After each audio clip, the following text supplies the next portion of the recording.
Ixi, eu nem olho pra cronômetro. Você vai me Eu já tô perguntando acostumada, aqui, que eu já fico lá. Eu só assim, eu bato mó papo. Igual aquele dia eu falei, devia ter já gravado. Porque aí ligou a câmera, eu já... Já trava. Não, tem que ser o tempo todo, não tem jeito. Mas vamos lá. Bora lá? Bora. Olá, sejam muito bem-vindos ao Disciplina para Decidir. Porque no mundo empresarial, decisões não são apenas escolhas, são estratégias que definem o futuro. Hoje eu vou bater um papo muito interessante, muito legal, com uma pessoa que mudou totalmente de carreira, fez uma mudança grande, começou com um negócio de família e transformou num hub de negócios sensacional. Aline, muito obrigada por você ter vindo. Fico muito feliz que você tenha vindo aqui no nosso podcast para contar um pouquinho da sua experiência, das suas mudanças e tudo que você está construindo. Bom dia, o prazer é meu. Estou muito feliz aqui pelo convite. E é isso, contar um pouquinho da história, inspirar também outros empreendedores, pessoas que estejam a fim de fazer a tal da transição de carreira, né? Exato. Falando da transição de carreira, já que você trouxe, conta pra gente como foi essa tua transição de carreira. Você veio de uma multinacional, passou por muitas mudanças lá, construiu uma coisa muito interessante na empresa, que você nos contou lá nos bastidores. E o que fez você mudar? O que fez você começar a pensar no negócio da sua família, você ficar à frente desse negócio? Nos explica um pouquinho sobre isso. Tá, bom, eu vou me apresentar, só dizer um pouquinho o que eu faço, claro, né, de introdução. Eu tenho hoje 11 lojas de roupa infantil multimarcas, a gente trabalha. E aí, essa empresa começou, tem 5 anos, a gente vai fazer esse ano um aniversário de 6. Começamos em 2020, no meio da pandemia. Eu sou contadora de formação, então trabalhei por 15 anos, mais de 15 anos no mundo corporativo, iniciei a carreira lá atrás, enfim. E... Pode? É gravado, né? E... Bom, comecei a carreira em... Ai, peraí, que agora eu me perdi de onde eu começo. Porque eu quero falar muito rapidamente da carreira, porque senão fica um negócio muito longo. Vai, pode ir, fica tranquila. Me faz a pergunta novamente, tá que bom, ele corta lá. a apresentação. Aline, você começou a falar da sua... de sair de uma carreira corporativa, de fazer essa transição de carreira. O que te motivou a fazer essa transição? Conta um pouquinho do que você tem hoje de negócio, como que você decidiu tomar essa decisão, porque às vezes a gente tem tanto medo de mudar, sair do que a gente está acostumado para ir para um próximo passo. Faz um pouquinho desse briefing do que aconteceu para você tomar essa decisão. Tá, a gente começou a empresa em 2020, no meio da pandemia, com um box de 4 metros quadrados na região do Brás. A gente escolheu o Brás porque minha mãe já atuava ali há mais de 30 anos no balcão, né, como vendedora. E há uns 12 anos ela já trabalhava com infantil. Então, hoje o nosso negócio é a moda infantil multimarcas. A gente tem 11 lojas, depois de 5 anos. E eu comecei no paralelo, digamos assim, levar a jornada dupla. Eu sou contadora de formação, então vim construindo uma história dentro do corporativo. E em 2020, quando meus irmãos perderam o trabalho na pandemia, eu começo a empreender. Em 2012, eu tive uma loja de roupa infantil no bairro, né, onde minha mãe morava. E, assim, sempre foi minha vontade de empreender. Eu falo até que eu empreendia na carreira, né? Porque é o tal de quem realmente veste a camisa da empresa, é aquele que ele tem a cabeça de dono. Então, eu sempre tive isso por onde eu passei e me destaquei nos lugares em que eu passei. Mas sempre essa vontade de empreender. 2012 a 2016 eu tive loja. Vendi em 2016, porque eu estava, assim, com muitas coisas. Loja, eu estava num ano de casamento, então organização de casamento, MBA e tal. Falei, bom, eu tenho que soltar algum pratinho. E aí eu vendi a loja, mas ela tá lá até hoje, então eu falo que é um negócio que deu super certo, né? Mas eu tinha esse desejo, então quando meus irmãos perdem o trabalho na pandemia, vamos empreender. Eu tinha vontade de empreender no Brás, vamos pro Brás. Acho que porque minha infância toda, como minha mãe sempre esteve ali, foi um lugar que eu frequentei muito. E aí abrimos em 2020 a primeira loja. E a gente comprava lá no Brás mesmo, de grandes atacadistas ali, para revender no varejo dentro de um shopping ali da região. Bom, nós fomos crescendo, evoluindo, atingindo as fábricas, né, aumentando o nosso portfólio. A gente começou com poucas marcas ali e o negócio foi crescendo. E aí eu já falava, mais ou menos uns 2 anos, eu falava de uma transição de carreira, que em algum momento ela ia acontecer e tal, mas não era nada que eu tivesse ainda desenhado, né, como prazo. E eu fiz no meio disso também eu fiz o meu segundo MBA, então quer dizer, eu estava empreendendo, o negócio crescendo, mas eu também ainda estava me dedicando muito ao mundo corporativo. Fiz uma transição de empresa também, fui para uma multinacional, então as coisas estavam acontecendo nos dois lados. Só que chegou uma hora que eu tinha que escolher. Então, em 2024, foi quando eu entrei numa mentoria. E aí, no meu primeiro dia de mentoria, tipo, minha cabeça explodiu, assim, sabe? E eu falei, cara, meu negócio já é grande e a gente, às vezes, não enxerga, né? Você fica naquela segurança que o mundo corporativo te traz, que o CLT te traz. Eu tinha um salário razoavelmente muito bom. Aí você pega benefícios, uma série de coisas e aquilo, de fato, te segura. Então, tem um certo medo. Foi uma decisão, assim, tomada, mas eu falo que consciente, né? Então, uma empresa que já estava acontecendo há 4 anos, praticamente, já com um faturamento bom, a gente já tinha aberto, acho que 5 lojas, então tinha uma estrutura que me permitia, eu tinha uma reserva financeira, então não foi uma coisa assim, vou lá na cara e na coragem. Sim. Mas aí eu tomei a decisão porque não dava mais, aí eu falei assim, se o negócio cresceu nesses 4 anos e eu estou distante, trabalhando no final de semana, trabalhando à noite, imagina se eu estiver lá dedicada. E aí eu falei assim, bom, agora é coragem mesmo e vai com medo mesmo. Tomei a decisão em agosto de 24 que eu faço a transição e aí saio da multinacional e vou tocar as lojas. Então, assim, em 1 ano e meio praticamente de transição, a gente já está com 11 lojas, a empresa dobrou de tamanho.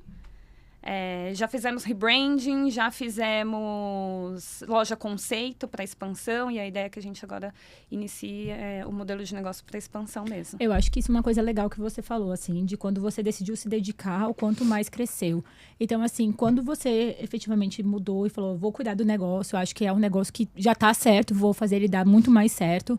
Você comentou que teve uma expansão mais que o dobro de quando você entrou efetivamente para o negócio. Como foi a decisão de você ficar efetivamente à frente do negócio? O quanto esse negócio mudou quando você efetivamente se dedicou? Conta um pouquinho dessa trajetória pra gente. Tá, ele dobrou de tamanho e assim, quando eu fiz a transição, eu peguei um caderno e desenhei o que seriam os próximos 2 anos da Timo. Então, eu tô saindo para que o negócio expanda, porque senão não faz sentido eu ficar aqui onde eu estou e vou tocando. Então, a ideia realmente já era pensando numa expansão.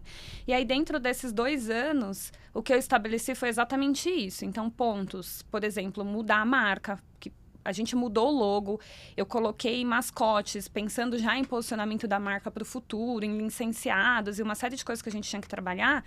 E a gente viu como mudou o posicionamento da empresa com essa mudança de identidade visual. Então, isso já estava no plano. Eu trazer uma loja conceito fora do Brás, porque hoje nós temos 10 lojas no Brás e uma loja no Shopping Metrô Itaquera, que é essa loja, nossa flagship. Então, isso também já era um desenho. Então, eu fui esboçando, mas eu não tinha, eu vou abrir tantas lojas no período. Eu acho que isso é muito consequência daquilo que você vai construindo. Então, o que eu tinha como desenho esses 2 anos, eu fui executando. Aí eu dividi em 3 meses esses planos e fui executando eles. E as lojas foram aparecendo oportunidades, outras a gente foi buscando pontos. Itaquera foi uma loja bem pensada. O que seria esse primeiro passo fora do Brás. E aí fomos até o shopping, entender como que funcionava. E aí, sim, ao longo do tempo e do período, você mesmo vai também ganhando corpo, entendendo a operação. A gente aumentou o portfólio. Então, isso também foi uma mudança muito grande no nosso negócio, porque muda muito. A gente entrou, por exemplo, no último verão do ano passado, que foi logo que eu faço a transição de carreira, né, no próximo verão, sim, a gente entrou com 7 novas marcas. Então, isso também fortalece muito a estratégia. E aí, dentro da operação, você consegue, de fato, pensar fora, né? Porque, por exemplo, eu cheguei lá, a gente não tinha um estoque geral para todas as lojas, a gente tinha um espaço, mas já estava tudo montuado. Então, você chega, peraí, eu vou pôr isso no lugar. E aí, dentro do negócio é diferente. Você tem tempo para pensar. E assim, o empreendedor é 24 horas, né? Exato. Você vive o negócio. Vive totalmente. E não é uma coisa que você fala, ai, pelo amor de Deus, não tenho descanso, porque é uma coisa prazerosa. É aquilo que você gosta, é o que você escolheu. Então, 24 horas você tá pensando. Você tá num almoço, você tá... tive uma ideia. Você conversou com alguém, tive uma ideia. Eu falo que no banho, e às vezes eu sonho também. Eu falo, a gente acorda já pensando, nossa, eu lembrei que eu posso fazer isso, isso, aquilo. Eu tenho o costume de mandar mensagem nos grupos que a gente tem, só para não esquecer que eu lembrei disso, daquilo. Porque você fica o tempo todo processando, não tem jeito. Mas Cris, e aí só para complementar isso, que você fala da decisão, né? A decisão foi puramente porque era o momento, a empresa crescendo. E aí tem um lado meu muito forte da gestão. Né? Então, minha mãe com os meus irmãos, eles sempre estiveram à frente ali do comercial. Então, com a equipe, balcão, eu falo muito que a nossa cultura de vendas é a essência da minha mãe.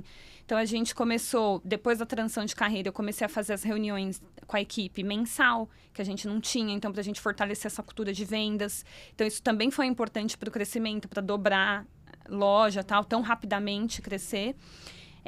Então, esse meu lado de gestão também é muito importante, que às vezes é o que falta no empreendedor, né? Ele sabe fazer, ele sabe vender, mas na hora de gerir, não. Então, eu sempre falo, obviamente, venda em primeiro lugar, que se não tem dinheiro entrando na empresa, não tem nem o que você gerir, mas para crescer, realmente, você precisa ter uma gestão. E aí, gestão financeira, gestão até de equipe, processos bem implementados. A gente entrou com um sistema, agora eu estou fazendo a troca.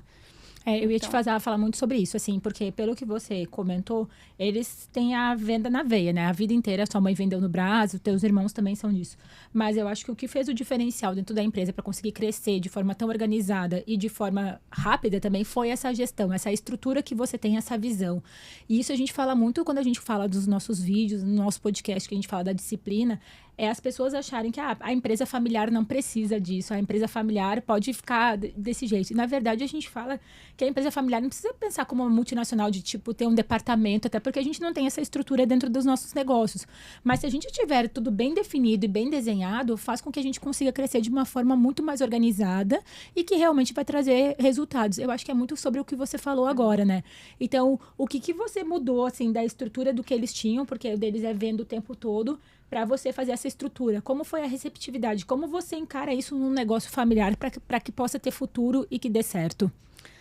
Tá, assim, no meu caso, essa parte de gestão eu já levava desde o dia... Zero. Então, inicialmente eu comecei num Excel, numa planilha do Excel. Então, eu falo que a gente não tem que criar coisas mirabolantes ou achar que a gente não sabe fazer um papel de pão, mas desde que você tenha os dados da empresa. Então, eu já tocava essa parte, digamos que estratégica e gestão financeira da empresa, junto com compras também. E aí, compras, depois de 2024, eu precisei trazer também o Nelson, que é meu ex-marido. Ele trabalha hoje em toda essa parte de compras, que exige muito da gente também, programação. Ainda mais que a gente aumentou o portfólio, 14 marcas. Mas, então, essa gestão eu já fazia paralelo, digamos assim.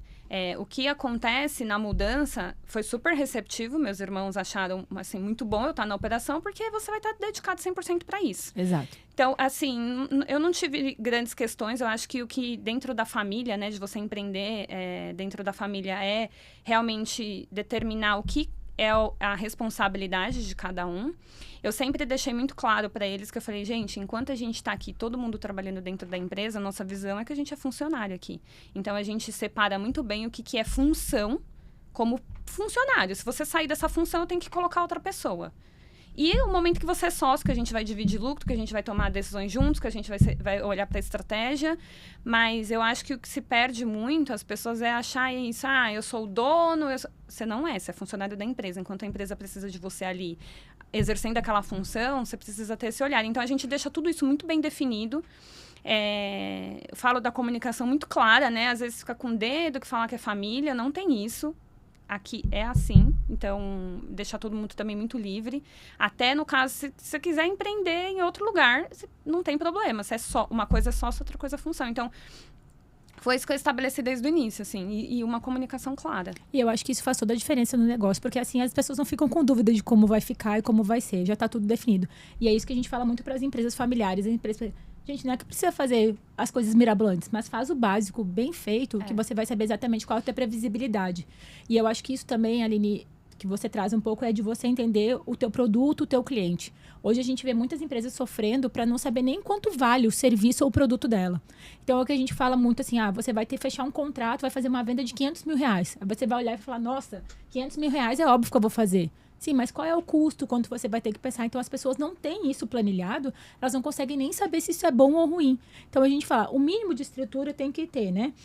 E me fale o que fez você pensar em abrir a loja do shopping. Você falou que foi criar uma loja conceito, que foi você expandir, mas é sair totalmente de uma realidade que vocês têm as 10 lojas para é um novo mundo, né? É um novo tipo de visão, as pessoas, o público é diferente. Como foi essa estratégia de vocês para o crescimento da empresa? Eu falo que eu quero ter 300 lojas, né? Então, só que eu preciso abrir a próxima. Eu não sou qual o prazo? Não tenho prazo. Ela vai acontecendo naturalmente. Então, primeiro você vem estruturando. Estou mudando o sistema agora para que o sistema já esteja preparado, por exemplo, para uma franquia.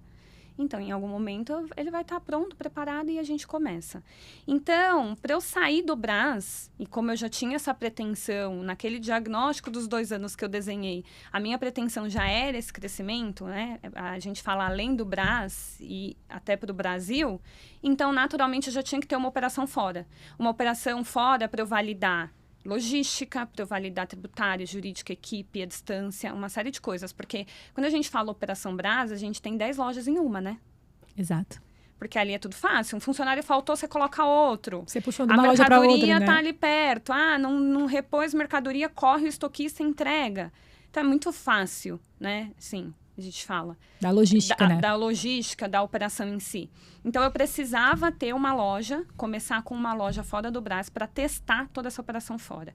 Além do mais, muda completamente o público, né? Então, a gente tinha que testar também esse público de shopping. O público do shopping vai no shopping para comer, vai no shopping para passear, vai no shopping para o cinema, não necessariamente para comprar. É diferente do público do Brás. O público do Brás... Ninguém vai no Brás. Eu vou no Brás hoje. Passear, comer um sorvete, a pessoa vai né? disposta a comprar. Então, é completamente diferente a operação. Até os produtos. Então, mix de produtos. Hoje, tudo que entra na Timo, eu falo que é uma curadoria nossa. Porque todas as peças passam por mim. Uma a uma, elas são escolhidas. Então, obviamente, eu não escolho o portfólio inteiro da fábrica. Eu escolho aquilo que é a curadoria da Timo. E a gente já percebe que é diferente também... o mix de produtos dentro do Brás, o mix de produto numa loja. Então, ela é uma loja conceito, no sentido da arquitetura dela, para que a gente mostre a loja, mas ela também é uma loja que a gente está testando a operação fora do Brás.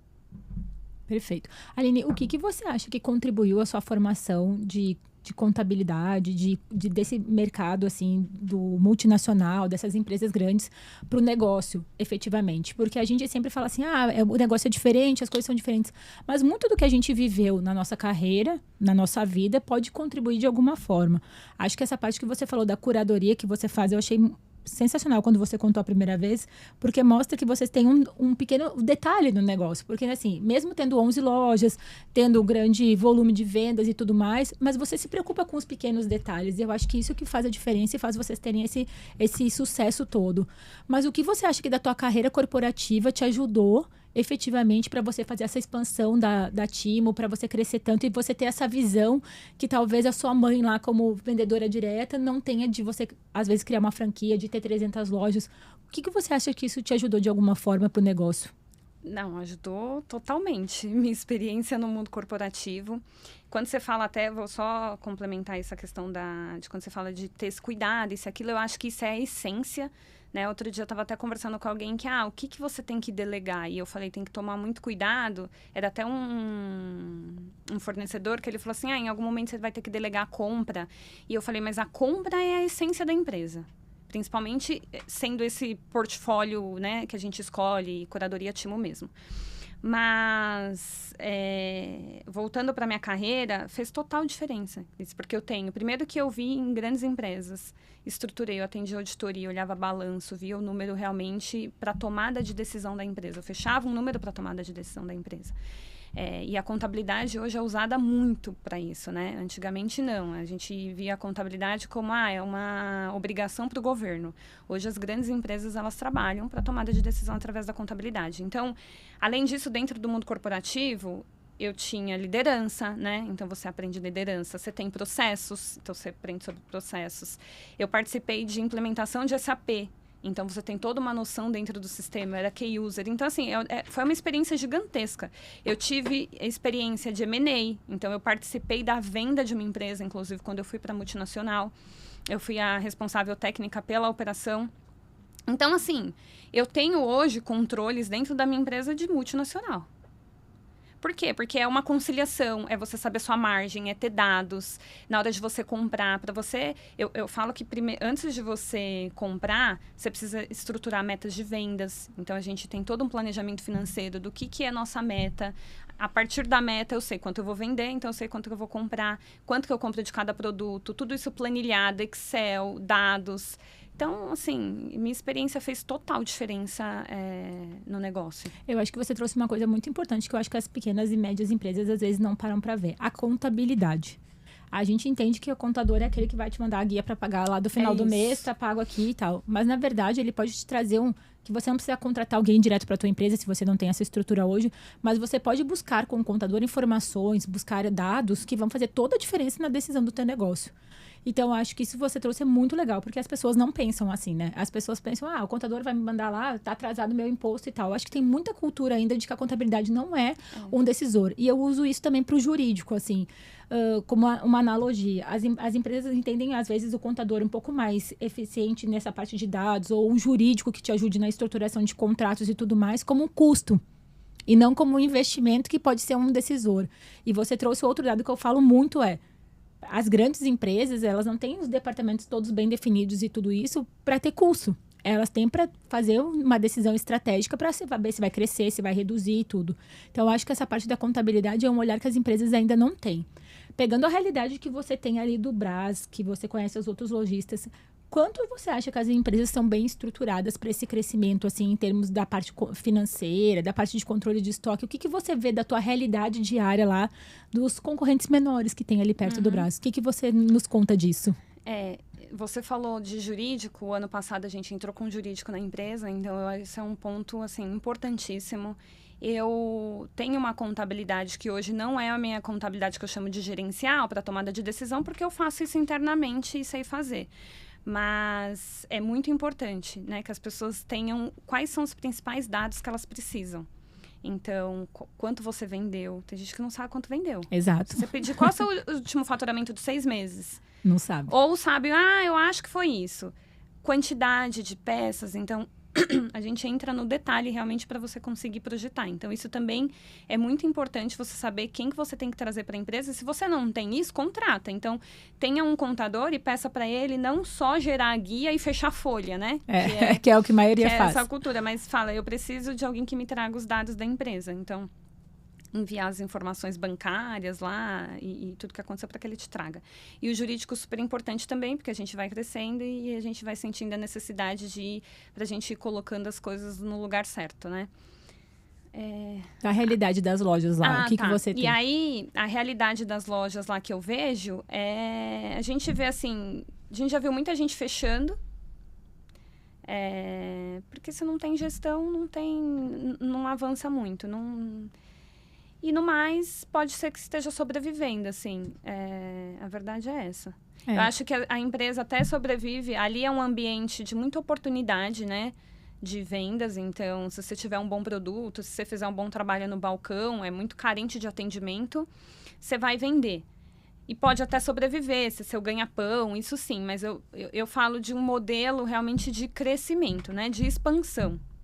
De ter, de fato, uma empresa grande. Então, sem gestão é impossível. Eu acho que tem empresas ali que talvez estejam há 10, 15, 20 anos que poderiam estar já numa expansão muito maior, mas por não ter talvez essa visão, né, de estruturação e tudo mais, acaba que vai ficando sempre na mesma posição. Me diz assim, Aline, qual foi a decisão mais difícil que você teve que tomar para criar essa expansão toda da Timo? Porque a gente passa por vários desafios. Eu falo, o dia a dia é totalmente desafio. Às vezes você sai com uma programação, acontece qualquer coisa e você já muda toda a programação.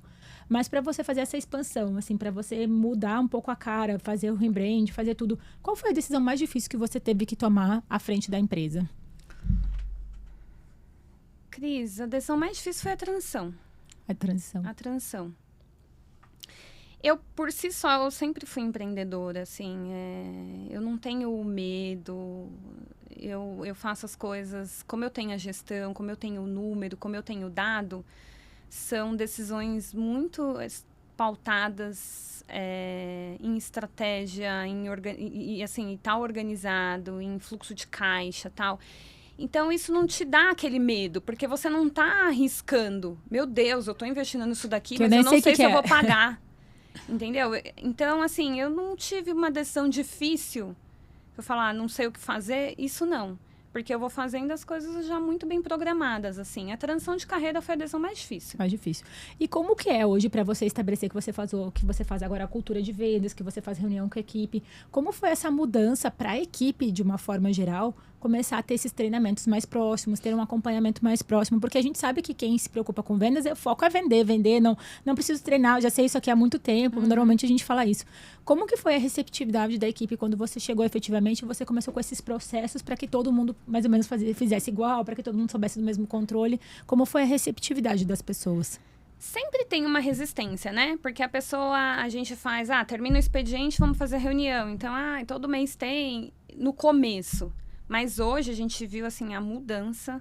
Isso faz muita diferença na liderança e na gestão, ter essas reuniões. Porque na reunião a gente não fala só de cultura de vendas, a gente fala também do que está acontecendo na empresa, de uma perspectiva de futuro. Então, as pessoas, elas começam a se sentir pertencentes daquilo. Elas sabem o que está acontecendo, elas sabem da importância do trabalho dela, da função dela. Então, a gente falar de cultura de vendas, ela também está sendo desenvolvidas e elas veem o crescimento delas também ao longo do período. Então, todo mundo batendo meta, todo mundo ganhando sua comissão maior, todo mundo ganhando premiação. Então, resistência à mudança sempre tem. Sim. Ontem eu fiz reunião e falei da mudança de sistema. Vai ficar todo mundo resistente, porque é um sistema novo, é um processo novo. Ontem eu fiz a reunião, eu falei de cadastro. Todo mundo tem pavor de ficar pedindo cadastro. Aí você começa, tem que pedir cadastro. Porque a gente precisa ter esse cliente. É um cliente que você pode, você mesmo, prospectar ele depois, chamar ele, falar com ele, fazer uma venda online que vai contribuir para sua meta.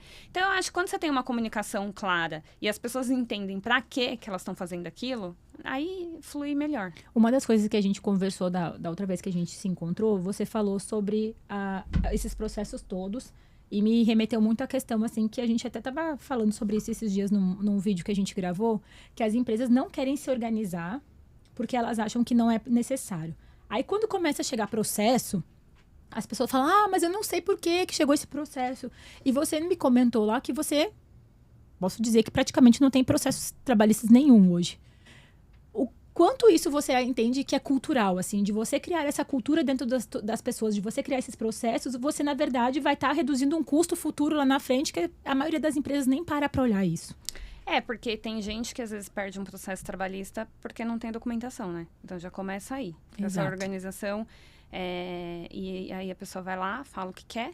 Se você não tem como provar, você perde uma ação que às vezes a pessoa foi lá e mentir. Então, assim, e pode até quebrar o negócio, né? Dependendo qual é o valor da indenização, ainda que cai num processo trabalhista. Exatamente. Né? Então, assim, como eu também estive no mundo corporativo e vi tudo isso, a gente tem uma certa organização. Agora, com o jurídico, eu quero estruturar códigos, né, de conduta, disso, daquilo, enfim, controles internos lá, a gente vai estruturar isso para cada vez mais a gente estar respaldado, enfim, num processo. Eu tive 2 agora que a gente ganhou o processo, exatamente porque a gente tinha toda a documentação. Porque aquilo que foi colocado no processo não era verdade. Exato. E a gente tinha documentação para comprovar que aquilo não era verdade. Então, isso aí é muito importante. Às vezes as pessoas acham que eu sou pequeno, eu tenho poucos funcionários, mas vai acontecer, porque vai sair pessoas que, enfim, sei lá o que passa na cabeça, mas elas decidem ir lá inventar, talvez por alguma situação que tenha acontecido, não sei, mas que pode te processar. E o simples fato de você não ter organização disso faz com que você... Às vezes perca totalmente o processo, tem uma indenização absurda. Eu acho documentação. Organização, na verdade. Eu acho que a organização é o ponto, assim, de achar... E eu falo muito, e eu acho que pela tua visão já de multinacional e de muitas empresas que você passou, você não vê isso como custo, você vê isso como investimento. Então, na verdade, você cria todos os processos, você cria todas as culturas dentro da sua empresa para no futuro você não ter surpresa nenhuma. E isso faz com que realmente não aconteça. Mas é a grande dificuldade hoje que a gente fala, eu costumo dizer, toda vez que eu falo assim, o que você é? Advogada? Nossa, advogada, eu não quero nem conversar. Porque já pensa naquela coisa de processo e tudo. Mas, na verdade, o advogado, como um contador, como um administrativo mais estruturado, pode te ajudar em muitas outras coisas para que você não chegue lá no futuro e tenha um processo. É um preventivo, né? É um preventivo. E as pessoas não veem o jurídico ou a contabilidade como um preventivo, bem mais como um reativo. Então, assim, eu teve um problema, você precisa resolver, né? Então, eu acho que essa tua cultura traz um diferencial muito, muito grande. E como que foi para você criar a equipe, talvez de supervisores, de gerentes, como você tem na sua estrutura, para te ajudar nessa expansão, assim? Como que você faz para a abertura de uma nova loja? Você leva as pessoas que já estão acostumadas nas melhores lojas. Como que você faz essa logística, assim, para as pessoas terem um pouco da tua visão para crescimento das empresas, das lojas, principalmente? Eu faço isso na reunião, né? Então, eu sempre falo, a gente costuma promover as pessoas que estão dentro da loja, então a maioria dos nossos supervisores foram nossos vendedores. A gente sempre fala que a gente tem uma cultura de desenvolvimento das pessoas, porque eu sempre gostei disso, sempre foi o que eu fiz dentro do corporativo. Então, eu trago também essa cultura de pegar na mão. Se você não sabe, eu falo até que 90% depende de você e 10% da empresa, mas que a gente está disposto a ensinar. Então, por si só, todo mundo já sabe que está dentro de uma cultura que ela pode crescer com a gente. Fala, é uma empresa nova, a gente está crescendo e buscando pessoas que querem crescer com a gente. Na abertura da loja nova, por exemplo, eu levei uma pessoa já do Brás para ser gerente da loja, porque ela já vem com essa cultura nossa, ela já conhece o negócio, já conhece a empresa, e aí ela está lá responsável por estruturar uma equipe dentro da loja nova. E aí, trazendo já essa cultura. Lá também a gente já tem as reuniões mensais para que as pessoas comecem... Vai mantendo sempre o mesmo padrão para você conseguir ter sempre a mesma coisa, né? E eu falo que nas reuniões, assim, todo mês a gente fala o quê? A mesma coisa. As pessoas ficam, mas eu vou falar o quê? Você vai falar a mesma coisa todo mês. É aquela história do óbvio tem que ser dito, né? E aí você traz uma dinâmica, e você traz algum acontecimento do mês. A gente fala do fechamento do mês anterior também. A gente parabeniza, enfim, as pessoas que atingiram meta. Mas todo mês é isso. Aline, falando agora, você como CEO da Timo toda, de tudo mais, o que você considera como hábitos e de disciplina de uma pessoa na mesma posição que você tem para conseguir ter sucesso? Porque eu considero que vocês têm muito sucesso, que o teu negócio foi sensacional, que você mudou. Acho que quando a gente se conheceu, você estava tinha feito a transição, né? E você estava mais assim... Mas assim, desse tempo que a gente se conheceu até agora, nossa, cresceu, você se desenvolveu cada vez mais, tudo dando certo. O que você acha que as pessoas têm que ter como hábito e disciplina para fazer o negócio delas darem certo? Qual seria a tua dica? Dica, não tenha preguiça. Não Cris, eu acho que as pessoas ficam buscando a fórmula mágica. Não tem. É levantar, arregaçar as mangas mesmo, trabalhar, fazer aquilo que tem que ser feito. Tipo, ninguém é criança, você sabe a responsabilidade que está na sua mão. E assim, não dá tempo pra... hoje eu não acordei bem, sabe? Aquilo, eu acho que todo mundo tem um dia ruim, né? Eu também tenho minhas fases que, meu Deus do céu, eu quero isso mesmo? Eu também tenho esses questionamentos. Mas eu, mesmo nesses dias, eu olho pra minha agenda, o que eu tenho pra fazer hoje, e eu faço, sem parar. Não tem muito fórmula de sucesso. E você não. tem, assim, uma lista de prioridades para você se organizar, assim? Porque como você tem uma visão muito dos números e tudo, você coloca como ordem de prioridade. Primeiro eu sempre olho os números, primeiro eu sempre vejo isso. Você tem uma estrutura ou você vai indo de acordo com a demanda, vai te chamando, assim, né? Porque você fala, coloca os compromissos principais no início do dia, mas às vezes a gente não consegue nem chegar neles, né? Cris, eu não sou uma pessoa muito pra essa dica, porque eu acho que minha cabeça é um pouco diferente, assim. Eu consigo olhar várias coisas ao mesmo tempo num dia e eu me adapto fácil na rotina. Eu programei isso hoje, não deu certo, mas eu vou olhar isso aqui e eu olho depois.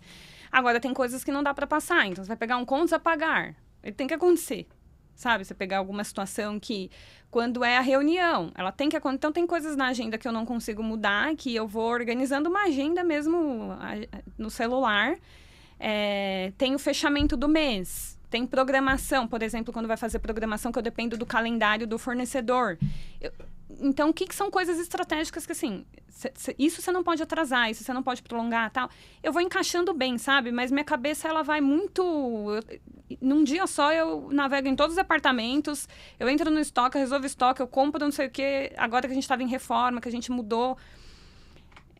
É muito dinâmica, assim, minha cabeça. Eu não consigo ter um checklist muito organizadinho, não funciona pra mim. Eu acho que foi até legal que você falou que você inaugurou uma loja tem pouco tempo, né? E aí teve um problema com o marceneiro, senão eu acho que foi isso que você falou da placa, né? Com o marceneiro, né? E com a fachada. Aí você falou, gente, você até postou nos teus stories, não, era pra eu desistir. Mandaram pra mim dizendo, vamos adiar. Não vamos adiar nada, o resto tá tudo pronto, tá todo mundo combinado, tá tudo feito. Vamos fazer, não vai estar 100% sempre. E eu acho que uma das coisas que as pessoas pecam na hora de fazer é falar assim, eu só vou fazer se for 100%. Mas a gente nunca vai estar 100% em tudo. Então, se a gente vai sempre adiando, nunca tem o melhor dia, nunca tem o melhor horário, nunca tem nada. Eu acho que você consegue lidar bem com isso, assim. Porque eu vi teus stories falando, não, tamo indo, vamos abrir, vai ter inauguração, todo mundo contratado. É isso, é assim que minha cabeça funciona. Porque eu falo muito, e lá no escritório eu falo pra todo mundo. Tem que ter o foco no resultado. Se você ficar com foco no problema, você já para de pensar ali. Seu cérebro já desliga ali. Não tem como resolver. Tô falando, tudo dá pra resolver. A gente tem que dar um jeito. Então, minha cabeça é muito assim. Até quando você falou, qual que é a fórmula? Talvez seja essa, sabe? Eu acho que isso é uma grande dica que você tá dando. É focar no resultado. O problema tá aqui, ele vai aparecer sempre. O problema tá aqui. Qual é a solução? Qual que é a solução? E aí você começa a pensar diferente. Então, a minha fachada não estava pronta. E aí eu recebi a mensagem, infelizmente a gente vai ter que adiar. Eu falei, não vai adiar. Qual que é a outra alternativa? E aí comecei a pensar, dá pra ele colocar assim? Aí o fornecedor vem e não te ajuda, né? Não dá pra eu fazer assim. Não, mas isso, não dá pra fazer assim. Eu falei, então vamos adesivar? Porque adesivo você imprimiu, colocou. Até meia-noite, até 4 da manhã, você trabalha e coloca. Aí o fornecedor me manda um orçamento. Absurdo. Aí eu falei, eu não vou gastar com isso. Corre, entra em contato com outro, fala com não sei quem, cota adesivo com esse. Ficou menos da metade do valor. Conseguiu o cara para instalar no dia, instalou. Agora, se eu acordo de manhã e falar, vou ter que adiar.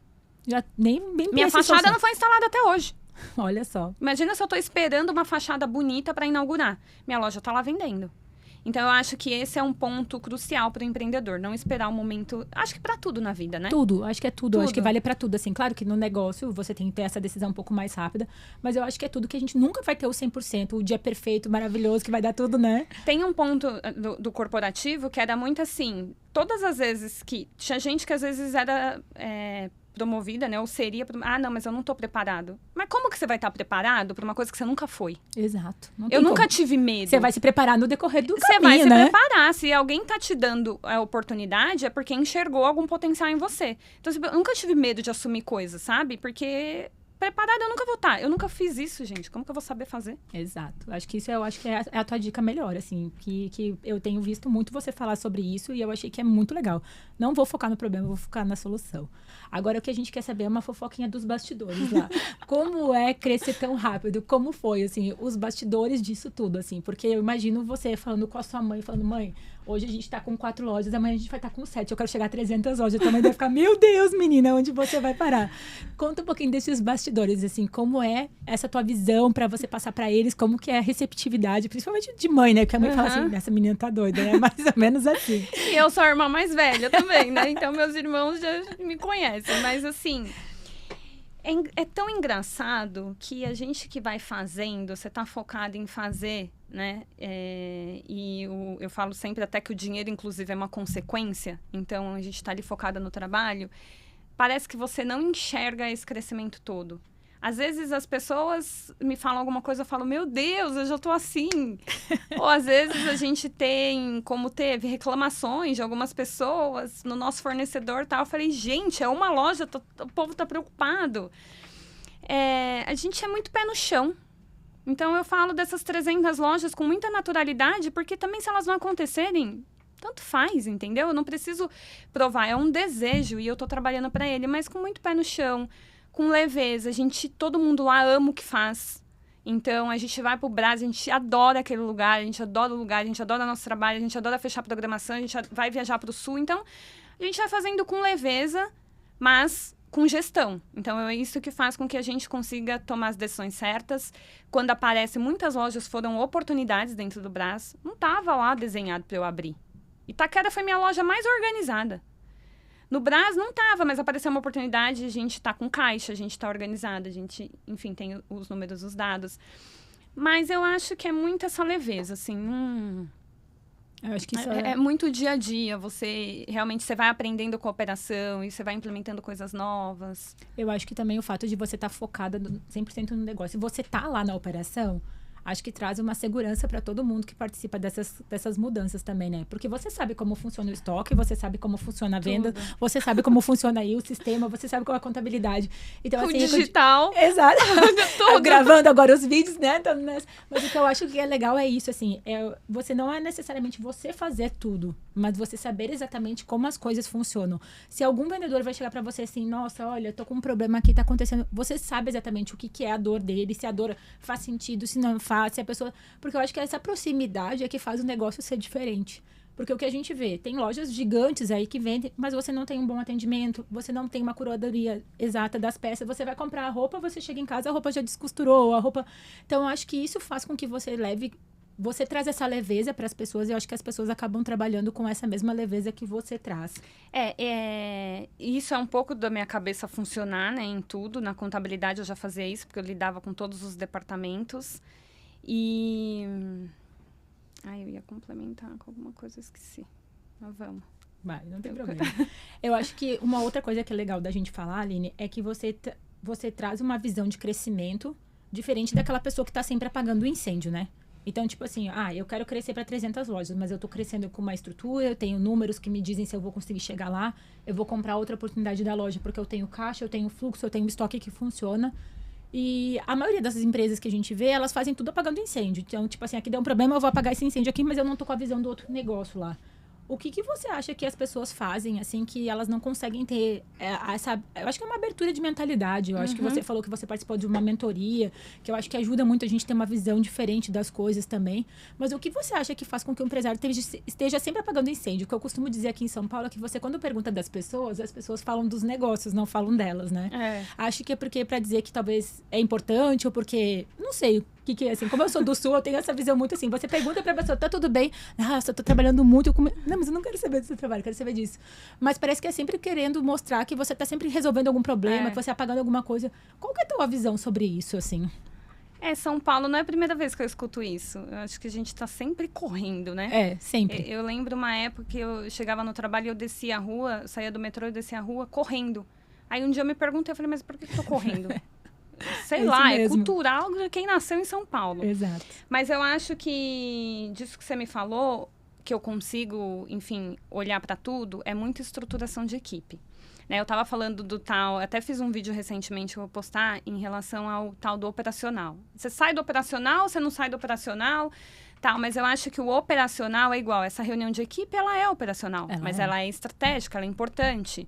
Então, eu consigo navegar dentro de todas as áreas. E eu me questionava muito com isso, tá, Cris? Eu me sentia esgotada há um tempo atrás, que eu falava, eu tenho que olhar tudo. Mas depois eu falei assim, mas qual que é o papel de um CEO da empresa? É olhar tudo. Ele vai trazer estratégia para tudo, só que não é ele que executa.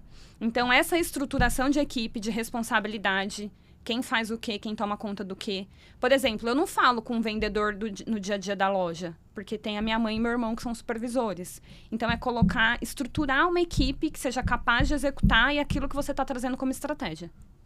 Qual seria a dica que você daria para alguém que quer começar a empreender? Que você já empreendeu, você foi para o corporativo e voltou a empreender. Mas qual seria a dica que você daria para quem quer empreender efetivamente, montar um negócio, mas tem medo de dar o primeiro passo? Primeira coisa, que empreender não é para todo mundo e não é fácil. Então, a pessoa tem que estar muito disposta. Segundo passo, eu acho que é se organizar financeiramente, né? Que foi um passo que eu dei. Então, você tem que sim ter, se você está deixando o mundo corporativo, se é aquilo só que você tem, ou começar no paralelo, né? Alguma coisa, até ela dar certo, e você fazer essa transição. Ou ter uma organização financeira, uma reserva, para que você consiga aí, pelo menos um ano, viver sem nenhuma renda. Porque A gente olha para a história da Timo, eu abri em outubro. Até julho do ano seguinte, dava prejuízo à empresa. A gente pagava as contas, eu ia organizando o fluxo de caixa. Então, vou parcelar isso aqui. A empresa se pagava, mas quando a gente olhava a linha final do resultado, era prejuízo. Então, assim, tem que ter estômago, entendeu? Para você continuar. Porque o empreender, cara, você tem que sonhar muito grande. Porque senão você desiste, você fica... Meu Deus, é o que eu falei, eu tinha um salário muito bom no corporativo. Tem uma amiga minha que fala, Aline, você é maluca. Eu não acredito que você largou isso. E hoje ela vê, mas assim, mas você tem que ter estômago. Então tem que querer muito, tem que gostar muito, tem que acreditar muito. Eu acho que o importante que você falou também é que não vai ser imediato o resultado, né? Não. E as pessoas já falam assim, não, vou deixar aqui amanhã eu já tô vendendo tanto, já tô... Eu falei, gente, o mundo do Instagram das vendas maravilhosas, que bombou de vendas, é lindo. Mas na prática não acontece assim. Não é, e assim, você vê, até julho eu tive prejuízo, mas nesse segundo ano, que foi, na verdade... 2021, a gente fatura 1 milhão. Aí você olha, meu Deus! Mas não é isso que fica na linha final da empresa. Então, precisa também entender que a empresa, o dinheiro da empresa é da empresa. Você precisa determinar inicialmente o que é o seu salário, né? Que a gente chama de prolabore, mas é basicamente o salário naquela função que eu falei inicial. Então, qual que é a sua função dentro da empresa? Se você fosse contratar alguém para o lugar, qual que é o salário dela? Não é o salário que você quer ganhar. Porque aí você começa a estruturar. Aí, distribuição de lucro, aí sim. Aí, quando tiver lucro, quando você tiver caixa suficiente, né? Porque a empresa também tem que ter sua reserva de emergência. Exato. Aí você fazer a distribuição. E eu acho que esse ponto que você falou é muito legal, assim. Faturei 1 milhão.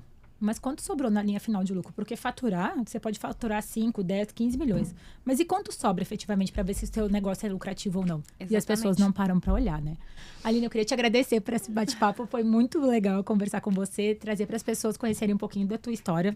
Eu quero te dar um presentinho do nosso podcast, que a gente traz para todos os nossos convidados.